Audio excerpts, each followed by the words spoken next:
Morning, everyone.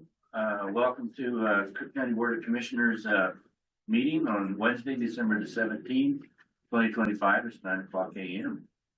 We started with Pledge of Allegiance, and Andy, would you lead us in the Pledge of Allegiance? Would.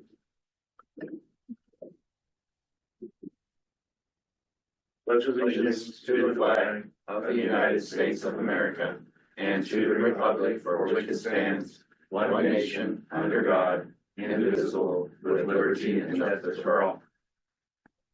Okay.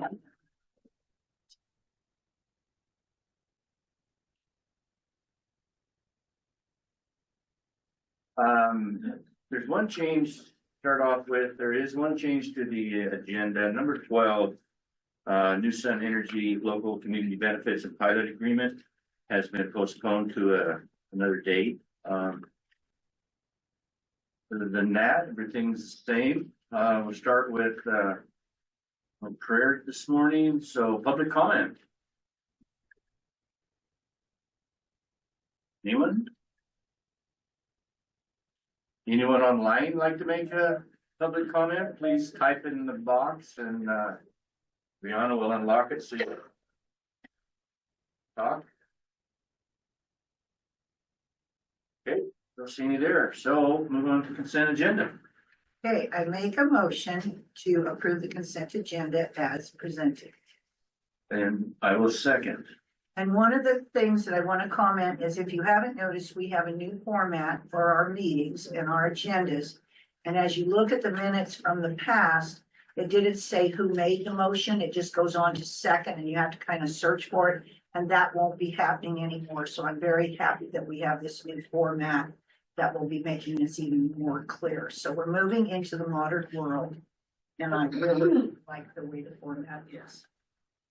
Motion's been made, seconded. Any further discussion? No discussion. All in favor, say aye. Memory guy. Party aye. So moved. Discussion. Start off with Halen Special Road District. Terry. Good morning, Terry. Good morning. As you just mentioned, I'm Terry Flores. Good morning, Commissioner. Good morning. I'm here as Secretary to the Holland Special Road District. There is a debate as to whether it's Holland or Halen. It's not Van Halen, so I believe it's Holland. A little bit of background: the special district formed in 1996 with the purpose of paving a couple-mile road, Holland Avenue. The community pulled together, special district was formed, the county assesses property that helps pay for the road work and culvert work that we do and approve as our own commission. So the county is also responsible for helping with the process of getting new members on the HSRD, but also then based on our approval, then appointing them. So today, the purpose of me being here is at our September meeting, we let people know that we're attending the meeting. I have an email distribution list.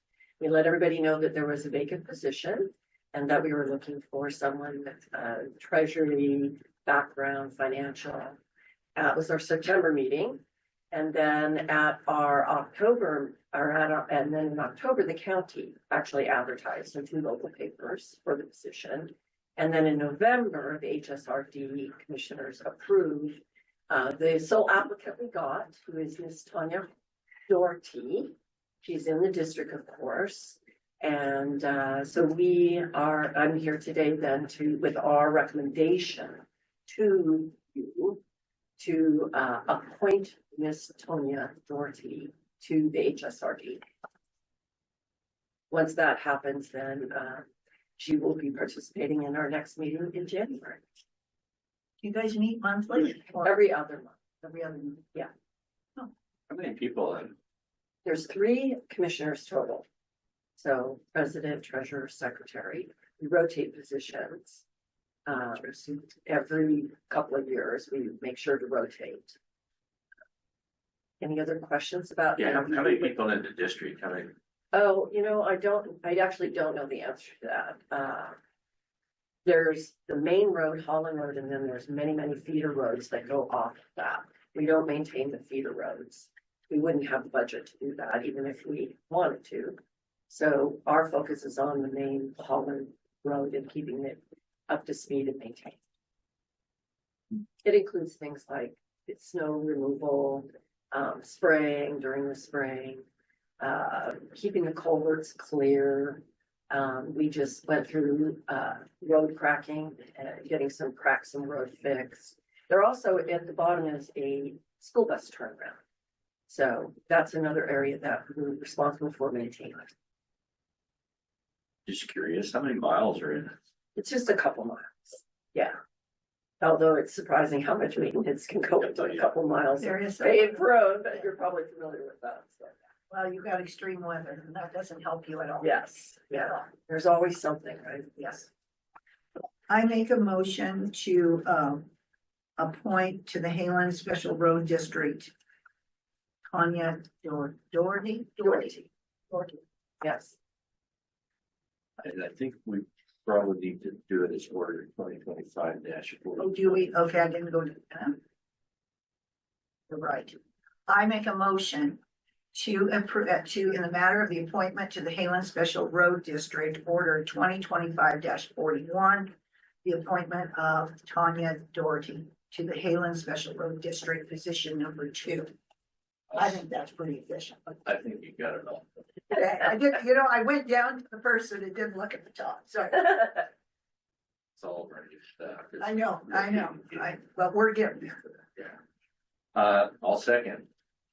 So motion been made second. Any further discussion? No, Hearing none, all in favor, say aye. Hermer guy. Barney, aye. So moved. Thank Thank you. you Thank very you. much. We're very excited to have her. She's great. Perfect. Thank you very much.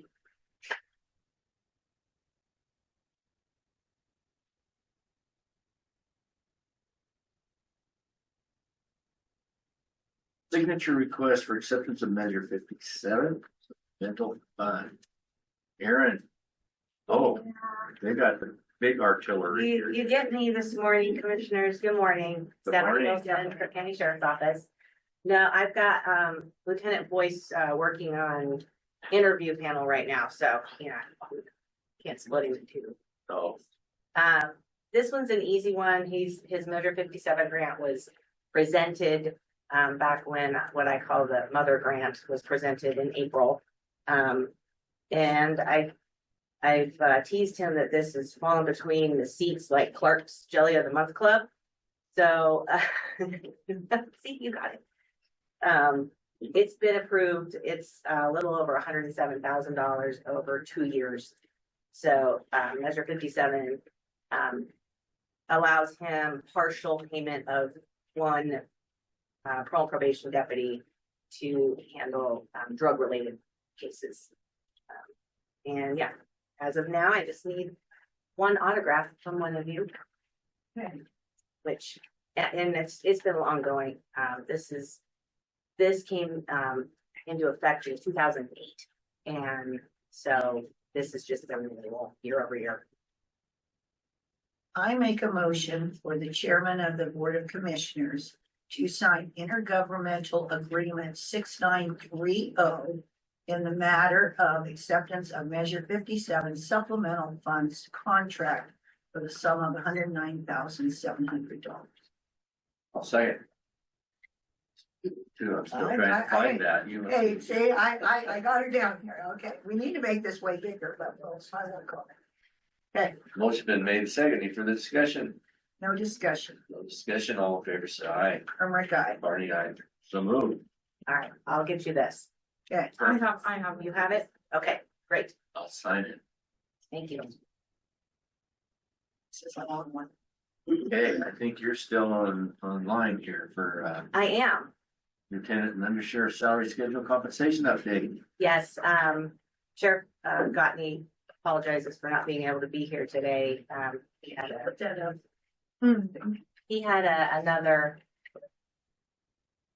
another priority at this point. So I get to do this because it includes my undersheriff, who he probably shouldn't present that. Yeah, that might, yeah. Yeah, you know, it's just a little something. So as you both know, we went through a bargaining process with our represented folks, through the year. Thankfully came to conclusion with those, and with that creates a compression issue for my other positions, the non-represented. These are the easiest ones to rework right now, because in, was it May of 24, we were forward thinking when the salary schedule was being worked up for the county to put into place a gap percentage agreement. It just makes sense. So with that,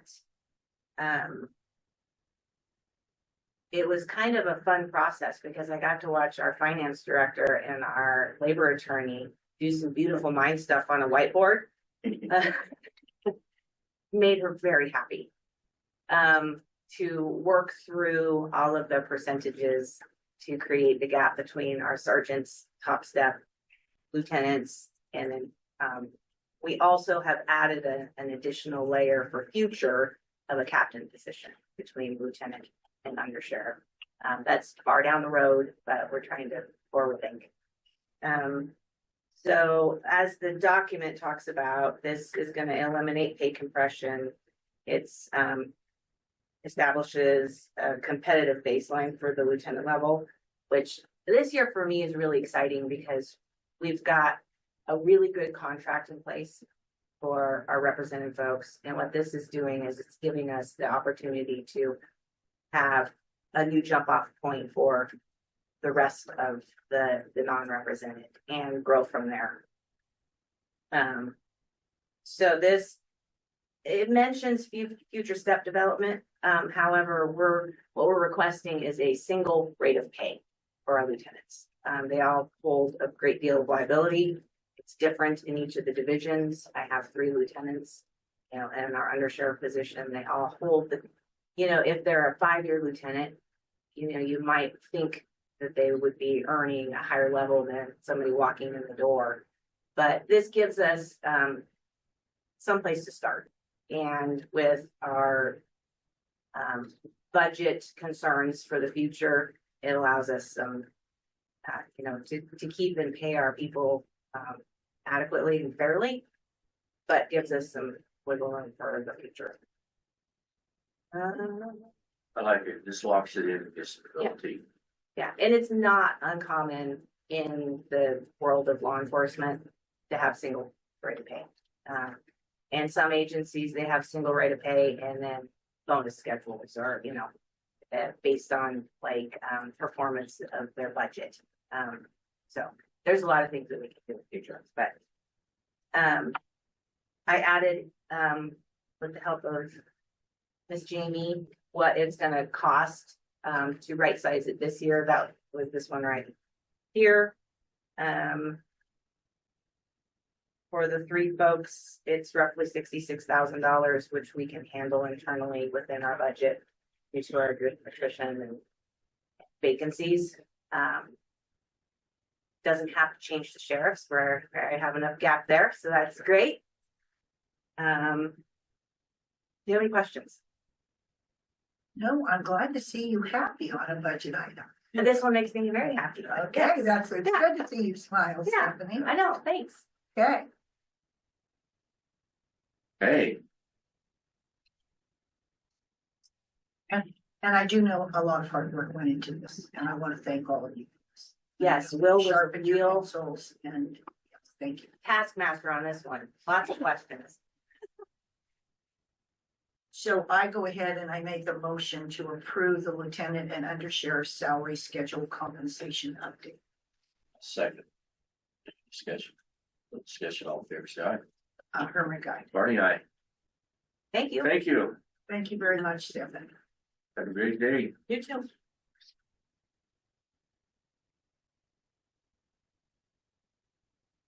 Mr. Van Vactor, recommendation for the budget committee.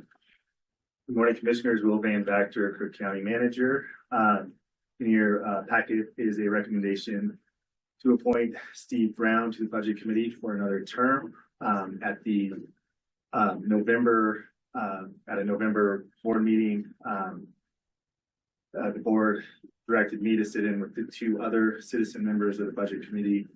We had a public meeting to review applications. We had some highly qualified applicants this year. It was unanimously decided to reappoint Steve Brown, due in large part to continuity and his experience and background in finance. So with that information, I'm here this morning to ask for the board's approval of Steve Brown's appointment to the Budget Committee.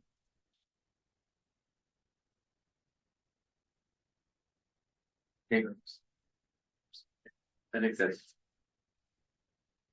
So I just wanted to clarify, it's a 3-year term. I think that's a good choice. And I think we were very lucky that we did have really, really good applicants. That was very nice, but for continuity, I think that this is a very good move on our part, just because of the challenges that we've addressed. And then we can move forward. So I approve the recommendation of appointment to the Budget Committee of Steve Brown. I make a motion to. And that would be order number 2025. Oh, 30. darn, you're ahead of me. Okay, and whatever order, whatever you just said. Let's see. Oh, it is right here. Order 2025-39. I'll second. Motion's been made and seconded. Any further discussion? No. All in favor, say aye.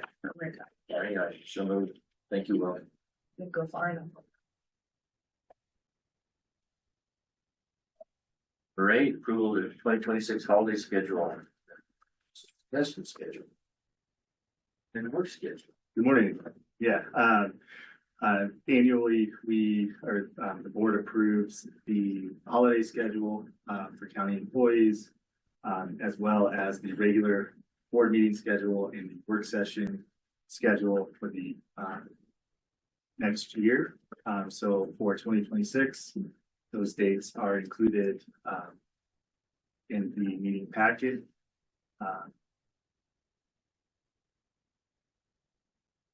We have continued or included in the holiday schedule, a continuation of a half day for Christmas Eve, which we did last year.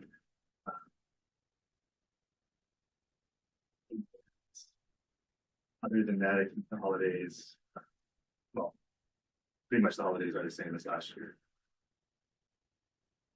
So no changes there other than specific dates, 2026. And then, again, we have regular board meeting schedule, first and third Wednesday of every month. And similarly with work session, every 2 weeks, unless there's 5 Wednesdays in the month, in which case the work session will be on the last Wednesday. So notice we won't have any work sessions in the month of November because of AOC, and then we do a makeup for a regular session. So we won't have any work sessions in November. So that means we're on vacation. Well, not really. But yeah, I guess. Just for work sessions. I make a motion to approve order 2025-40, which is concerning 2026 holiday schedule, 2026 regular session schedule, and 2026 work session schedule. And I'll second. Motion been made and second to approve order 2025-40. Discussion, all in favor, say aye. Oh my God. Barney, aye. So moved. Thank you, Will. Will you put up the money on this next item on the agenda thing so people can see?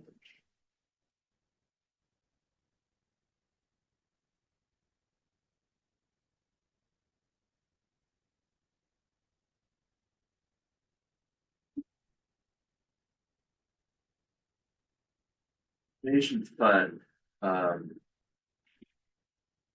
Compensation Committee, dedication. Hunter, Hunter isn't here. Yeah, he's not here, but he put himself down. So last year we discussed basically how we were going to give back the funding. And to go ahead and get funding for wolf deprivation, you must send in an application and you go ahead and you put your losses, what you've used for non-lethal and then animals. And as we all know, beef cattle, the prices are up. So this reflects the people that did come forth last year, and this was agreed on by the committee.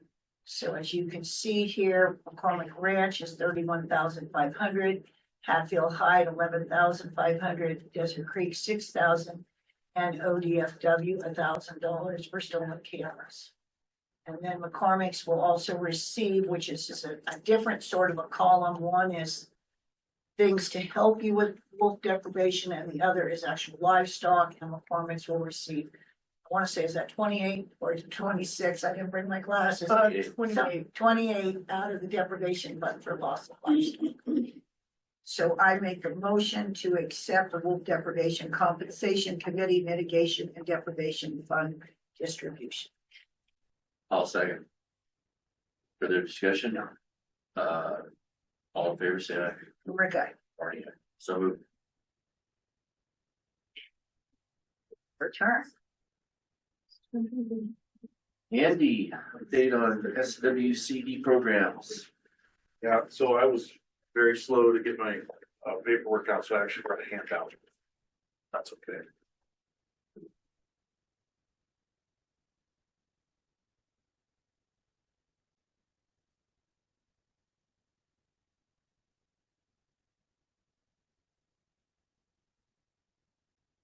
So I'm Andy Gallagher, the district manager of the Crook SWCD, and this is Melissa Albertson, administrative specialist for the SWCD. She's a new hire since the last time we came in here. So I'm here just to give an update on what we do with the funding that the county gives us and what it allows us to do for the county. And we have a variety of programs. We've been really busy. So first is our sage grouse CCAA, where we sign landowners up, write them plans on how to manage sage grouse on their property while ranching and maintaining cattle operations. We had a lot of movement in that program this last year. We're up to almost 250,000 acres of enrolled property in Crook County. And so those folks all have active plans. Well, we will be as soon as our next one gets approved, but those people all have active plans. We work with them actively to manage to work through their cattle and ranching operations to maximize their benefit to sage grouse and other species. We were successful in being awarded an Oregon Watershed Enhancement Board focused investment partnership grant with Harney, Malheur, Lake counties as well. So we have funding guaranteed coming in to help fund projects on those properties to improve the habitat for sage grouse. So we have a $115,000 technical assistance grant that we were awarded in October, and we are applying for a grant for a little over $1 million that we'll apply for that in the spring. We worked with the Pineville Local Implementation Team, which is a sage grouse partnership group, to get an America the Beautiful Challenge grant. That was almost $3.5 million. That's being implemented down in the Hampton area. That is going to be, let's say, 2,500 acres of juniper. We contracted with a seed growing outfit to grow out 1,000 pounds of native seed. And we just finished doing our cultural resource clearances on those because it's federal funding. We need to satisfy some NEPA requirements. Our small grant program is currently open. We have 5 small grants. We just received 6 applications and are going to fund 5 additional. So we'll have additional small grant funding going forward for the next couple of years. If we spend 95% the first year, they'll come at us with a little more money. So we're trying to get those funds out the door as quickly as possible. We have an open grant for fish passage and screening in the Upper Ochoco Creek watershed. That would be on the MS Ranch. And we're working on with the neighboring ranch above also. And so we need to submit another grant to help, balance out the balance of that project. It's probably a $900,000 total project, like 650,000. I have a question on that. Is that like they did in John Day where it's kind of a little paddle wheel so they can't go into the flood irrigation, or is this a totally different thing? Same sort of deal. There are a lot of different designs. Sure. Paddle wheels will probably be a big component of what we do on this one. Okay. We have another project down in Hampton. It's kind of a mix of projects. We've been working on our OWEB Hampton project for years on Desert Creek Ranch. Doing juniper treatments. We had a prescribed burn plan that didn't materialize this fall. We also, you may or may not be familiar with the juniper bill, which was House Bill 2010 that came around last biennium. That was drought relief funds that were directed at Crook County to cut junipers. Those funds were directed basically to that project. We're going to cut a 3,300 acre watershed. We have our monitoring in place, groundwater wells, weather stations, vegetation monitoring, soil monitoring. And so that with the OWEB grant and then this other NIFWA, the game migration grant, they'll all be treating the same watershed with the goal of showing an increase in the way that, or change in the water, the way that water expresses itself. If I was channeling Tim DeVue right there. I think that's a good plan and a great way to do it, because I think you'll be able to advocate it. That's in that one area that's relevant. Instead of spots here, they're much easier. So It's good. We've got an OSU PhD student working with us on it. And so we get some really good information out of it. Hopefully, Crook County was selected as one of three counties that had additional monitoring associated with it. So we had additional monitoring funding to throw at that. And so we decided that we probably better do our best to show a result. We've been working on solar mitigation projects with the county. We did our first year juniper cut on the West Prineville project, which was about 42 acres. It's a pretty small project. Currently, the TSR North Solar Farm mitigation is underway. I just looked at a 215 acre cut yesterday. They're about half done, getting close to half done with their first year juniper cut on that project. We have another project, Simply 2, which is on Gary Bedorth Ranches and Marion Bernard's property. They're cutting junipers right now. And we're going to do some PDAs and lay down wildlife fence in the fall. We got some additional U.S. Fish and Wildlife Service money, which is kind of surprising this month that came in for that. Our wildfire recovery project, which basically we work with any landowner who was affected by the 2024 wildfires to help plan restoration. We don't have any money to help them actually do the restoration, which is the next step after we do the planning. But so we've got a bunch of landowners that were affected by Rail Ridge, Crazy Creek, Camp Creek, Wiley Flat, those fires from that year that we're working with to develop plans on how to restore their property after the wildfire. We just started putting out our newest juniper bill from this biennium. We're going about this a little differently. Since we went intensively monitoring on the first juniper bill to try to show a difference, we decided this time it'd be nice to try to spread the money around the county a little bit. So we put out an invitation for applications. So applications are due January 16th. And we're just looking for really good, productive north slopes, areas that are adjacent to springs, areas where we're going to see a difference in both vegetation expression and water expression. And we've got a ton of interest in that so far. So I think we've got 10 or 12 landowners in the last week that have contacted them. And I anticipate that we're going to have quite a few more. That we've got a little over $1 million to spend. So significant. And then we have both an NRCS contribution agreement and then an agreement for our LIT coordinator that are government funds that come through NRCS and or the BLM to help us have staff here in Crook County. We're up to 4 people in the district, which is a significant change from when I first came on. So Yeah, so NRCS pays for half of a full-time employee basically, and then, our other agreement pays for one full-time employee through the BLM and NRCS. Any questions? There's a lot. Wondering what you do in your off time, because it looks like you two are pretty busy on this paper. Well, there are four of us. Okay, so I don't have to feel too bad about this. I had to tell the other two they couldn't come to the meeting because they're busy. I see, okay. Well, I thank you for everything that you do for Crook County and all the improvements that you're making.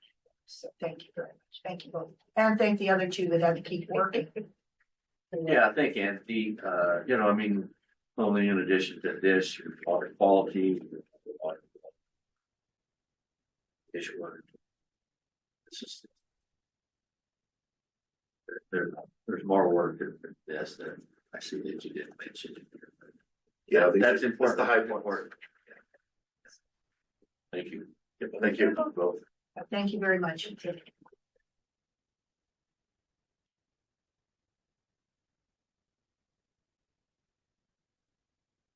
Hearing, update on or amendment to service contract with Muck. Good morning, commissioners. I'm picking up for Brian, who was very gracious about taking this project on.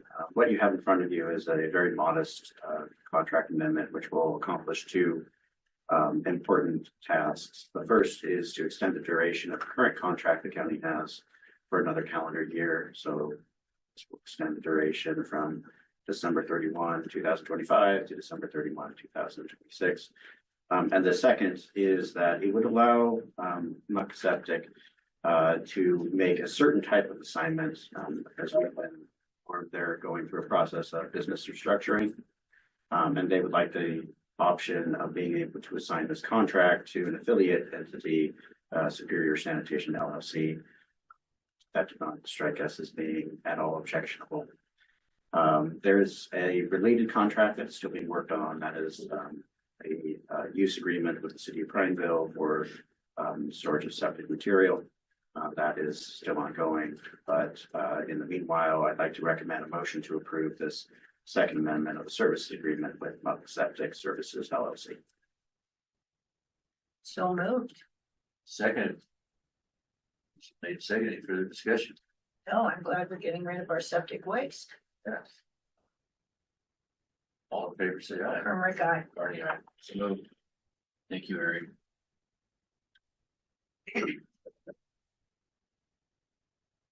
Well, we're going over. So, over the. Yeah, order 2025-37, John. Morning, Commissioners. John Astor, Community Development Director. Before you, you have Order 2025-37. This is in response to LCDC's new Eastern Oregon solar siting rules.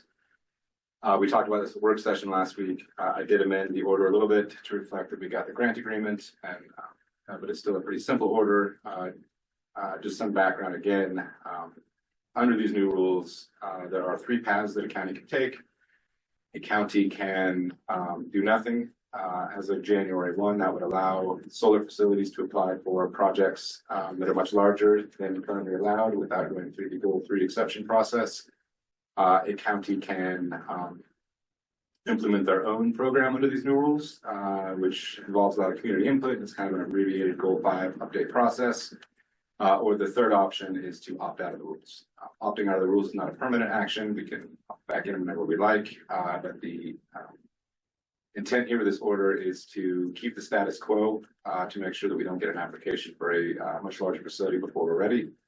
Again, a reminder, we did get that DLCD technical assistance grant to update our Goal 5 inventory. And so the idea here is that we will involve the public, involve the experts, update our data, get new maps, get input on where the public wants these facilities to be sited. Under these rules, that basically looks at three factors: the distance to transmission, the slope, and the solar resource factor. I think there should be more involved in that process, especially concerning location to the UG or proximity to the UGB, variety of factors. And so with this order, we will be opting out, so we will keep the status quo as it's been. Anything over 320 acres will have to go through the exception process, as we've done. And then we will embark on updating our Goal 5 inventory and doing the process here to create our own program so we can accommodate solar developers in a manner that is consistent with will of the public. Great plan. I think with all the interest in 2019, when all the solar things came, no one spoke out or nothing was really ever. Really, they checked the boxes. So I think that this is a very, very smart move for us in Crook County. I consider us very special. And I think that this is a very wise, and getting the grant even helps more. So I really do agree that this is the way that we need to go. We need to make our county special and do our own. So I make a motion to approve order 2025-37, which is opting out of the new Eastern Oregon solar siting rules. I'll second. Motion made and seconded for the discussion. No, I just want to thank you, John, for all your work. Appreciate you, Commissioner. Oh my God. All fair side, Herbert, Guy, Barney, I so moved. Thanks, John.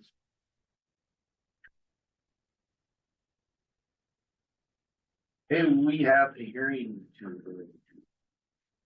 Second reading of a hearing on ordinance 356, the off-highway vehicle. Eric. Commissioners, I'm again picking up for Brian, who I'm quite grateful did, I think, a great job drafting this ordinance. As you observed, this is the second reading and second public hearing of ordinance 356. Let me start with a little bit of background and then see if we have any questions. The county was approached to adapt an ordinance which would allow limited use of off-highway vehicles on county roads. And the stated purpose for this is to promote tourism and economic development. The county has been trying to find a way to promote both of those goals with also preserving the public safety and general welfare. The draft ordinance in front of you describes a licensing process whereby applicants can seek a license from the county for permission to use county roads to cross over from their private property onto county roads, then up to federal lands. This is limited to county roads, so it would not apply to roads inside the city limits, and it would not apply to state highways, only county roads. There is a review and application process. The license would require the applicant to meet certain requirements, like, for instance, demonstrating adequate insurance and showing they have undertaken certain safety requirements. We don't need 8-year-olds driving on the roads, even if they know how to do it. That's just simply not safe. This ordinance does not have an emergency clause, so assuming that it is approved, it would go into effect 90 days after today. And in the meanwhile, between now and then, the county will set up this process, including, I presume, some sort of application form, which will tell potentially interested firms how they can apply, what those requirements are, what sort of documentation and insurance they need to provide. And then, assuming that we do receive any sort of applications, the process described in the ordinance would include at least one opportunity for a public hearing, so that members of the public who may be alarmed that there would be off-highway vehicles on roads have the opportunity to say this is a bad idea, or for that matter, they would have the opportunity to say this is a great idea and they're in support of it. Unless you have any other questions for me, what I might suggest is first a motion to read by title only, and then opening up the public hearing. Okay, so do we make a comment at this time or wait until? Yeah, go ahead. I just want you to reiterate how agriculture is affected by this. Yeah, so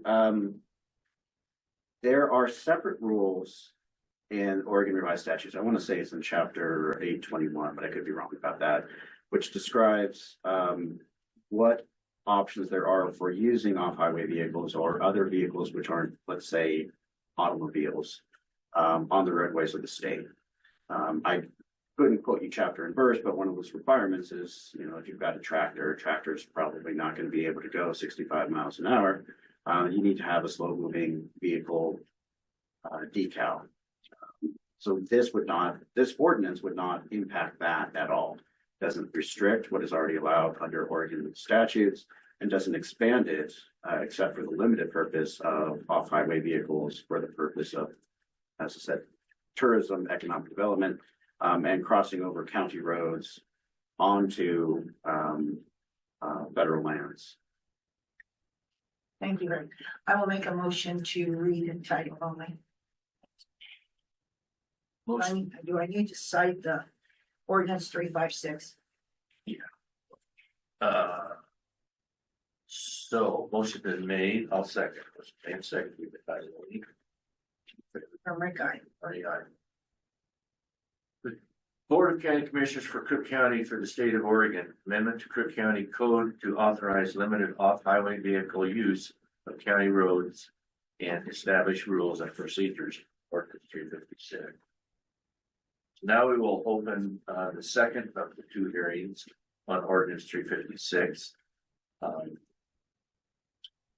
Add an overview. Have an oral review. I'm happy to answer any questions that the commissioners might have.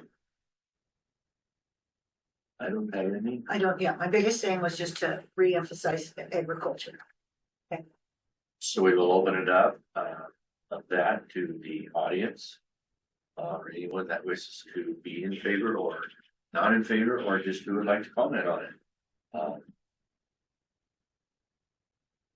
Adam.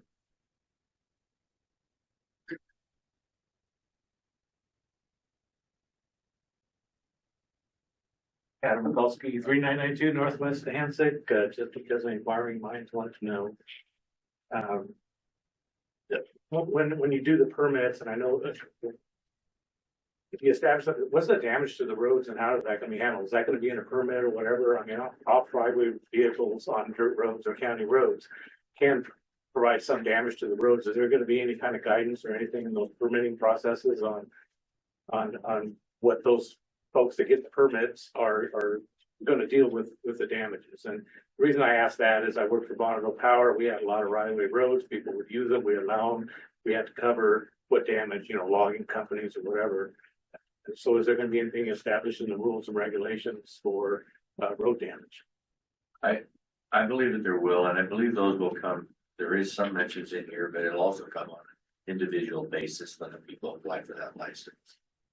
As this one that has been one that has applied, and that one is just to operate from point A to point B, which is less than a mile.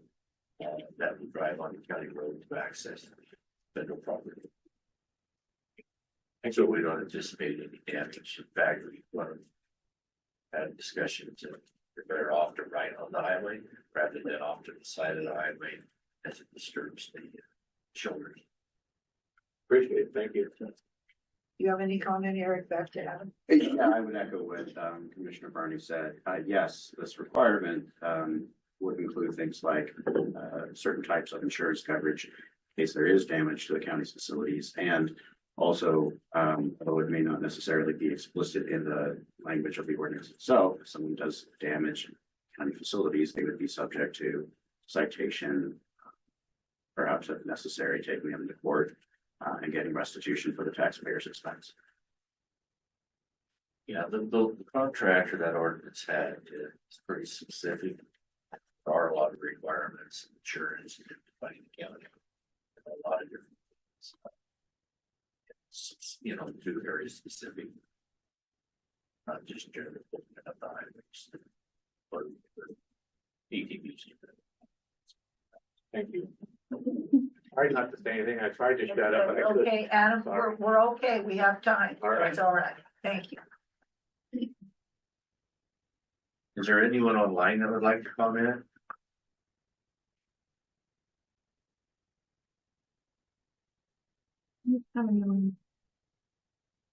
Hearing no other comment, then I would move to close the hearing. And yes, we do a vote. Yeah, I would suggest, unless there are any questions, a motion to approve ordinance 356, which again is an amendment to the Crook County Code to authorize limited off-highway vehicle use of county roads and establish rules and procedures. So moved. Second. Motion been made and seconded. For the discussion. Discussion, all in favor of ordinance 356. From right guy. Party item. So. Thank you, Eric. Thank Brian, back to him. Yeah, he Put a lot of work in this. He did put a lot of work in this. I had the easy part. Finance committee appointment, and the manager's report.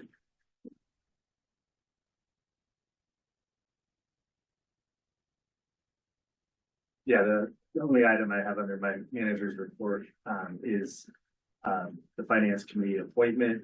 I included a memo in the packet, so the board is aware, that appointment has been made. As I know, the board is aware the county has fiscal policies. Those policies call for the annual review of the fiscal policies by a finance committee. Finance committee is comprised of the county treasurer, the county's finance director, and one person appointed by the county manager. So the memo just informs the board that I have appointed Steve Forrester to that position for purposes of the policies as we get into the budget planning process for fiscal year. Great. That's a good choice. A lot of experience there. Same relative government experience. Good job. Very good job. Okay.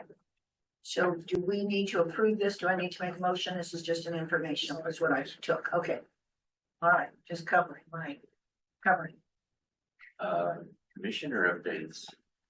Okay, not last week, the week before, I was the guest of the National Association of Counties, which totally funded it. So it was no cost to the taxpayers of Crook County.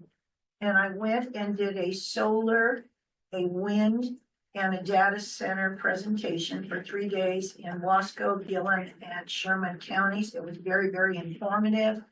I learned about the community benefits that they're getting. I learned about the water treatment that the data centers go through.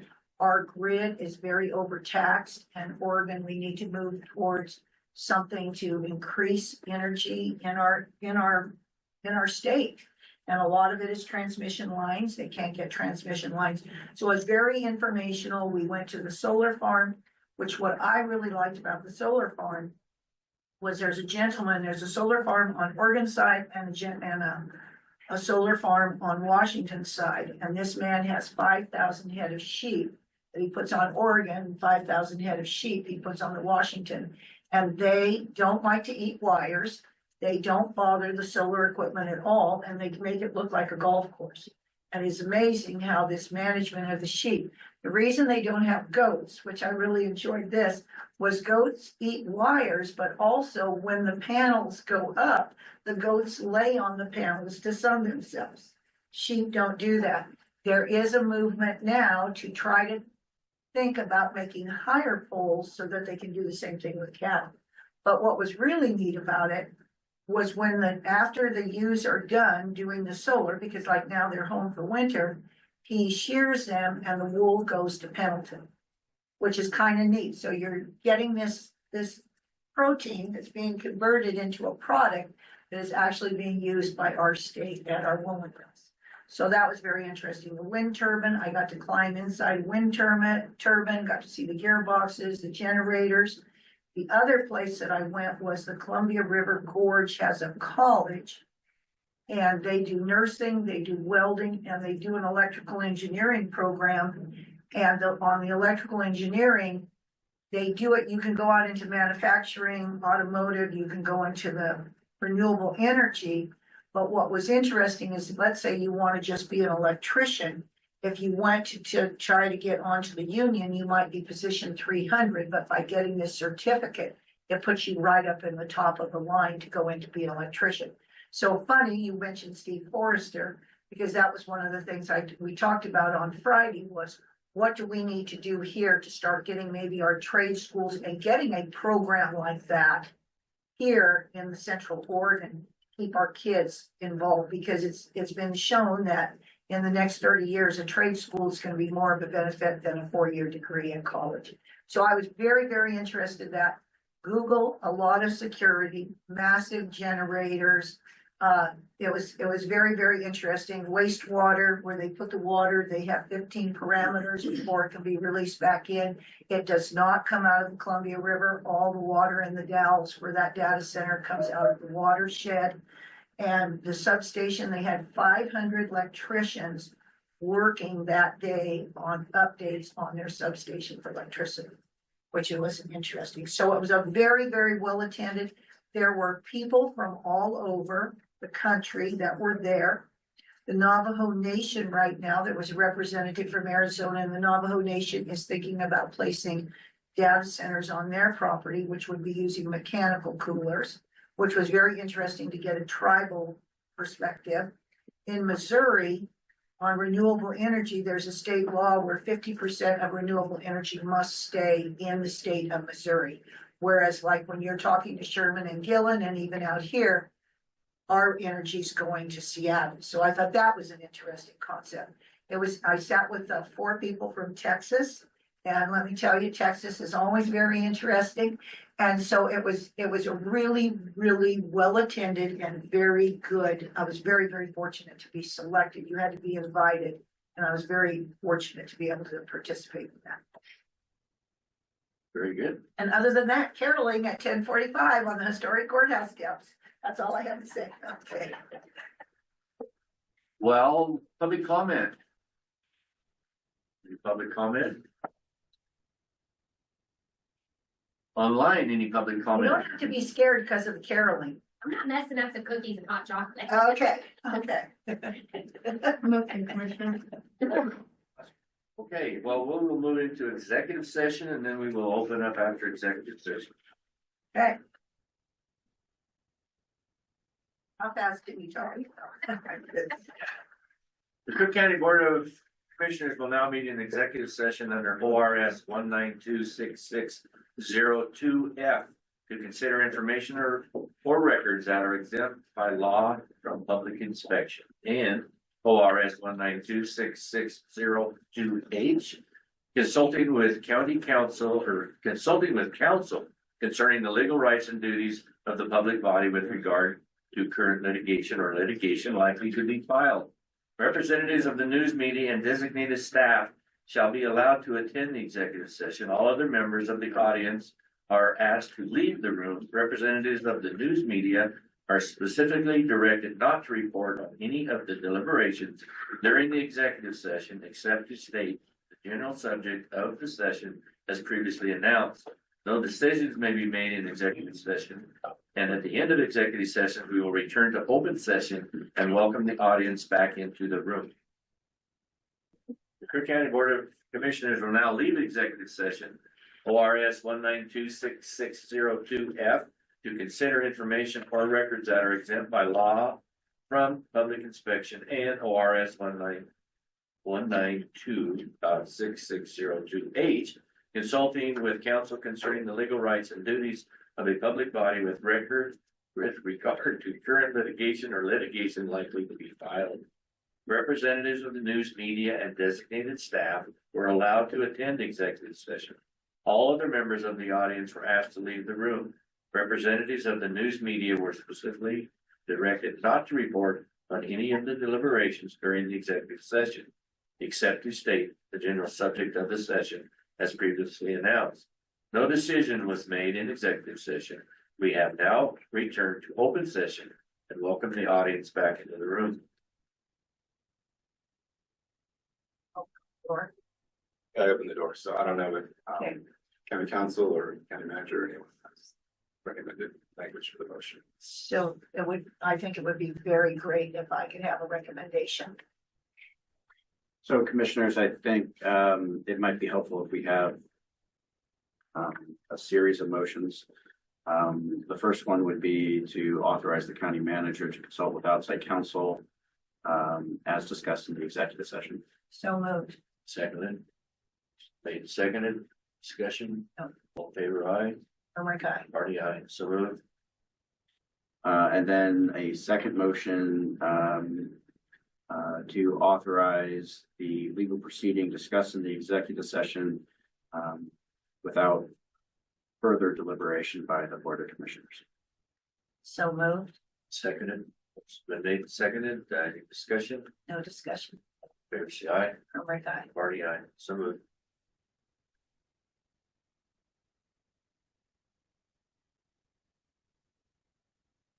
That first one covered. The grant authority from the hearing authority. County manager. So Yeah. the first one was just to consult,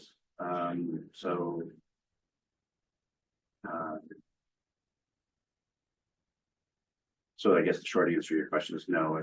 If we should include that, then maybe a motion to authorize the delegation of the adjudicatory responsibility to the county's outside hearings officers. So moved, Seconded, made and seconded, discussion, no discussion. Hardwick, all in favor say aye, Hardwick, aye. Marty, aye, so moved.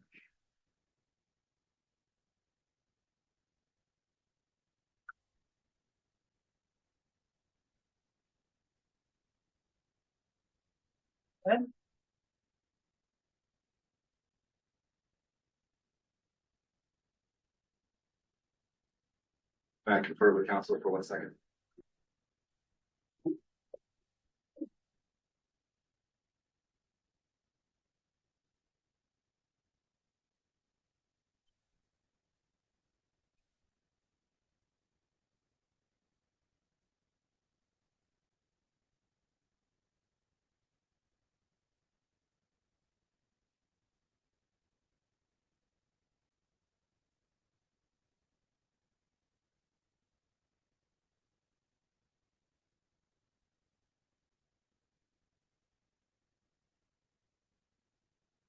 So commissioners, the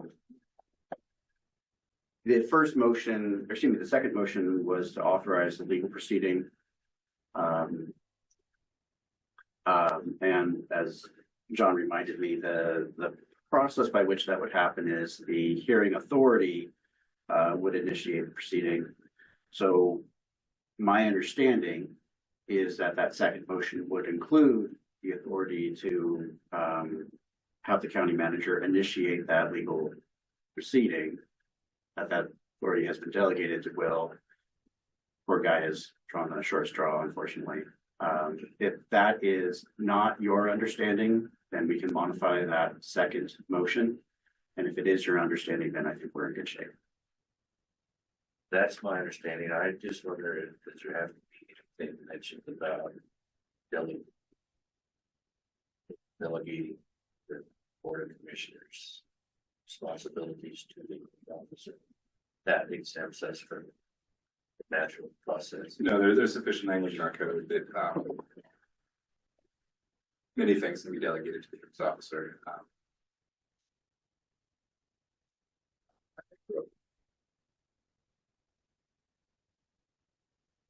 I'm fine. Are you both fine then? You're the legal minds here. I'm fine, Commissioner. Yeah, I think with that clarification, then there's a clear understanding about what was discussed Yes. and what the potential outcomes might be. Yes. And I think it's a very good path. Okay. And make a motion to adjourn the public or the Board of Commissioner meeting. I'll second, motion made, second, discussion, No, no, all in favor say aye. I'm like, aye, and it is 10:15. Can Marty, you aye. believe that? That's great. Yeah,